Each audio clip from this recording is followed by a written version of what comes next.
శ్రీదేవి భాగవతం 6వ స్కందం 13వ రోజు పారాయణం.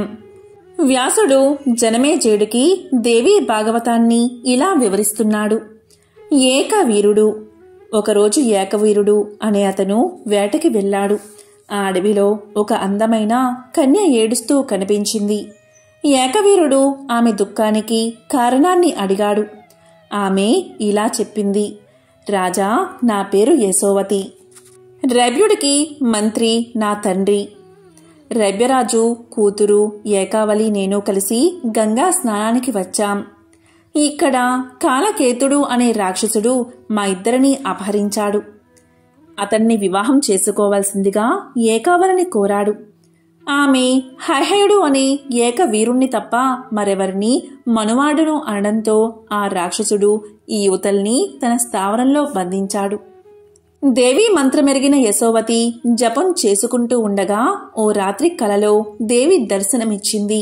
యశోవతి, దుఃఖించకు, గంగ ఒడ్డుకు వెళ్ళు, అక్కడ ఏకవీరుడు కనిపిస్తాడు, ఈ విషయం చెప్పు. కాలకేతుణ్ణి పరిమార్చి ఏకావలిని మనువాడుతాడు అని చెప్పింది. దారి తెన్నో తెలియకపోయినా దేవి దయవల్ల యశోవతి అక్కడికి చేరుకుంది. ఆమె చెప్పింది విన్న హైహయుడు ఆశ్చర్యపోయాడు. కాలకేతువుని చంపి ఏకావలిని కాపాడుతానని చెప్పాడు. అదే సమయంలో దత్తాత్రేయుడు వచ్చాడు. అతడు హైహయుడికి త్రిలోక తిలకమని యోగీశ్వర మంత్రాన్ని ఉపదేశించాడు. ఏకవీరుడు యశోవతి సైన్య సమేతంగా కాలకేతు నగరానికి వెళ్లారు. గొప్ప యుద్ధం జరిగింది. హైహయుడు కాలకేతుణ్ణి చంపేశాడు. ఏకావలిని తీసుకెళ్లి రైభ్యుడికి అప్పగించాడు. రైభ్యుడు ఆమెని హైహయుడికే ఇచ్చి పెళ్లి చేశాడు. కొన్నాళ్లకి ఆమె నీళ్లాడింది.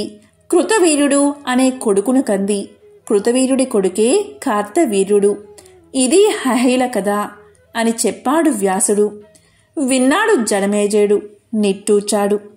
విష్ణుమూర్తి అలా గుర్రం కావడమేమిటో చాలా వింతగా ఉంది అన్నాడు.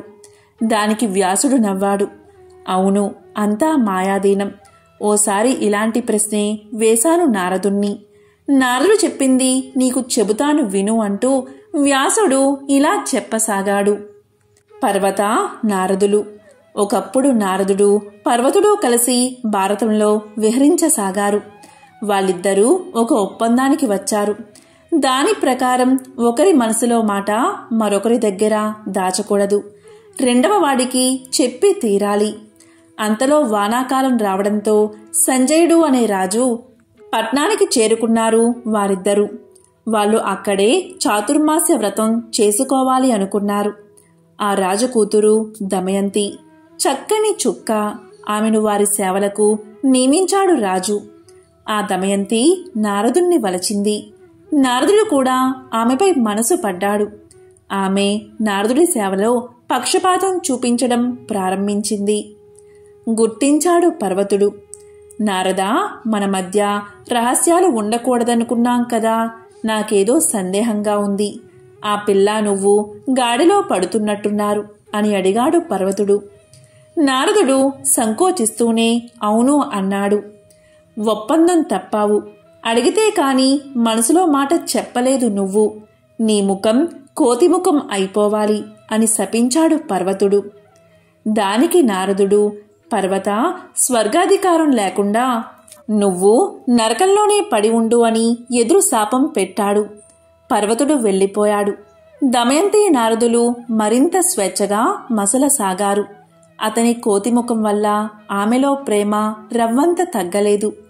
ఈ దమయంతి నారదుల వ్యవహారం మహారాణి కైకేయికి తెలిసింది. కోతిముఖం నారదుడికి పిల్లనివ్వడం ఇష్టం లేకపోయినా దమయంతి బలవంతం వల్ల పెళ్లి చేయక తప్పలేదు. నారదుడు తన కోతిముఖం గురించి చింతిస్తూ అత్తవారింటనే ఉండిపోయాడు. అంతలోనే పర్వతుడు వచ్చాడు. ఆనాటి తొందరపాటుకు బాధపడ్డాడు. నారదుడి శాపాన్ని తిప్పేశాడు. తిరిగి నారదుడు తేజోవంతమైన ముఖంతో ప్రకాశించాడు. అతను కూడా పర్వతుడికి ఇచ్చిన శాపాన్ని తిప్పేశాడు. నారదుడు అంతటివాడు ఎలాంటి మాయలో పడ్డాడో చూడు. అలాగే మరొక కథ ఉంది నారదుడిది. విను అంటూ వ్యాసుడు జనమేజయుడికి ఇలా చెప్పసాగాడు. ఆడారి నారదుడు. నారదుడు వ్యాసుడికి ఇలా చెప్తున్నాడు. వ్యాసముని, మాయా రహస్యాన్ని యోగవేత్తలు కూడా తెలుసుకోలేరయ్యా. ఓసారి నేను వైకుంఠం వెళ్ళాను. శ్రీ లక్ష్మీదేవి స్వామివారితో సరస సల్లాపాలు ఆడుతుంది. నేను వెళ్ళగానే ఆమె లోపలికి వెళ్ళిపోయింది. అప్పుడు నేను ఇలా పలికాను, దేవా, నేనేమీ నీచుణ్ణి కాను కదా. నన్ను చూసి లక్ష్మీదేవి ఎందుకు వెళ్ళిపోయింది? నేను జితేంద్రియునైనా తాపసిని. మాయ నా చుట్టుపక్కలకే రాలేదు కదా అని అడిగాను విష్ణుమూర్తిని. దానికి విష్ణుమూర్తి చిరునవ్వు నవ్వాడు.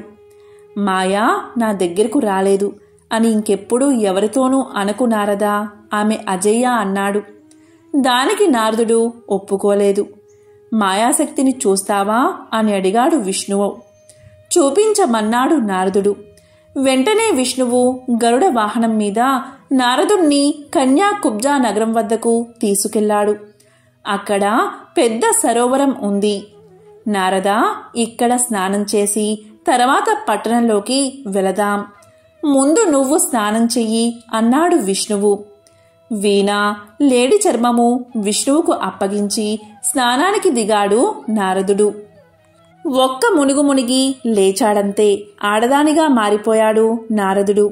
నారదుడి ఒంటి మీద మంచి కోకలు, మంచి నగలు ఉన్నాయి. గతం గుర్తులోనే లేదు. అప్పుడే అక్కడికి తాళధ్వజుడు అనే రాజు వచ్చాడు. నారదుణ్ణి చూశాడు, ప్రేమించాడు. నాకెవరూ లేరని, ఏమీ తెలీదని నారదుడు చెప్పాడు. అతడు నారదుణ్ణి అంతఃపురానికి తీసుకెళ్లాడు. నారదుడికి నారదుడు అన్న సంగతే గుర్తు రాలేదు. 12 ఏళ్ల తర్వాత నారదుడు నెలతప్పాడు. అది మొదలు 12 కొడుకుల్ని, 8 కూతుల్ని కన్నాడు. వాళ్ళకి పెళ్లిళ్ళయ్యాయి. కొడుకులు కోడళ్ళు, కూతుళ్ళు అల్లులతో నారదుడి ఇల్లు కలకలలాడేది. అంతలోని శత్రురాజులు యుద్ధానికి వచ్చారు. మహారాజైన తాళధ్వజుడు శత్రువులకు వెన్నిచ్చి పారిపోయాడు. శత్రువులు బలవంతులు కావడంతో నారదుడి కొడుకుల్ని, మనవల్ని చంపేశారు. దాంతో నారదుడు గోరు గోరున ఏడ్చాడు. ఆ సమయంలో ఒక అందగాడైన ముసలి బ్రాహ్మణుడు కనిపించాడు. అయినవాళ్లు పోతే మైల స్నానం చెయ్యాలి, పదా పదా అన్నాడు. నారదుణ్ణి తీర్థ స్నానానికి తీసుకెళ్లాడు. అందులో నారదుడు మునిగి లేచాడు. ఆశ్చర్యం! నేను నారదుణ్ణి. ఎదురుగా విష్ణువు నా వీణ, లేడి చర్మాలతో నిలబడి ఉన్నాడు.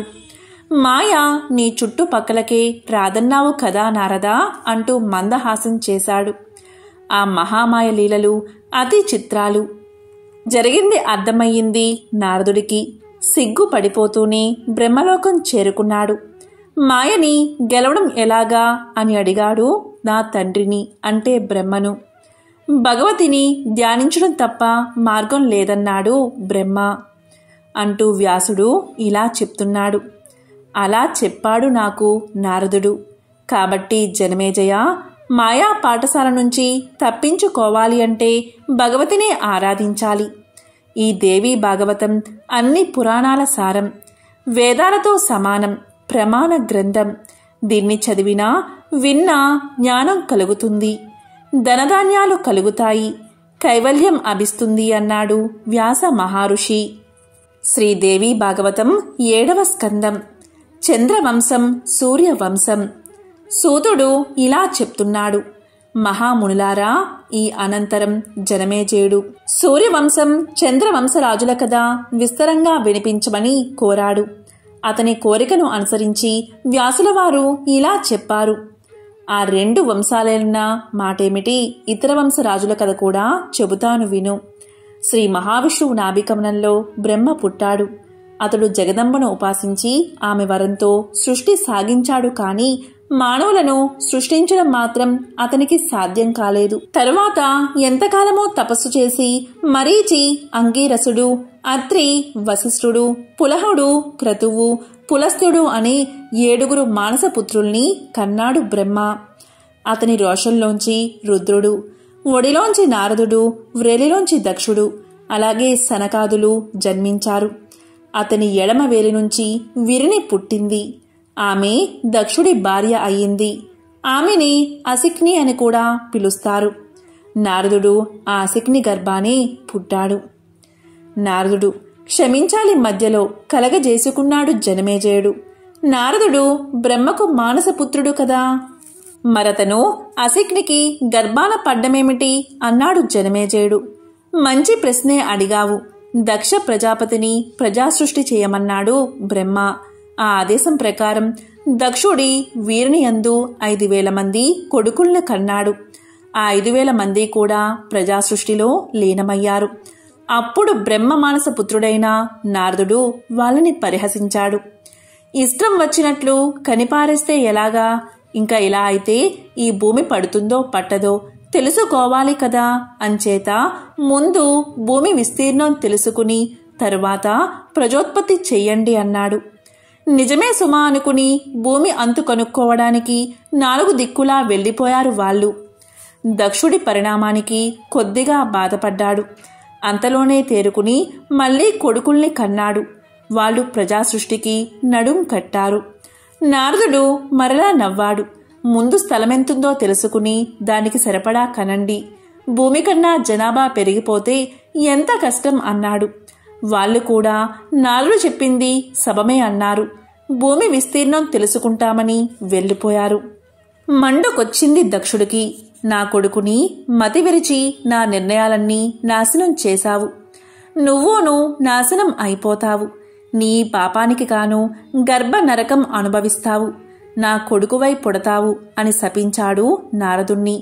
అంచేత నారదుడు గర్భవాసాన పడ్డాడు. అనంతరం దక్షుడు 60 మంది కూతుల్ని కన్నాడు. 13 కన్యల్ని కశ్యపుడికి, ధర్ముడికి 10 మందిని, చంద్రుడికి 27 భృగుడికి 2, అరిష్టనేమికి 4, మరో 4 అంగీరసుడికిచ్చి పెళ్లి చేశాడు. దేవతలు రాక్షసులు 50 మంది వాళ్ల సంతానమే. ఎటొచ్చి వాళ్లల్లో వాళ్ళకే పడేది కాదు. ఇక సూర్యవంశీయుల కథ విను అంటూ వ్యాసుడు ఇలా చెప్పసాగాడు.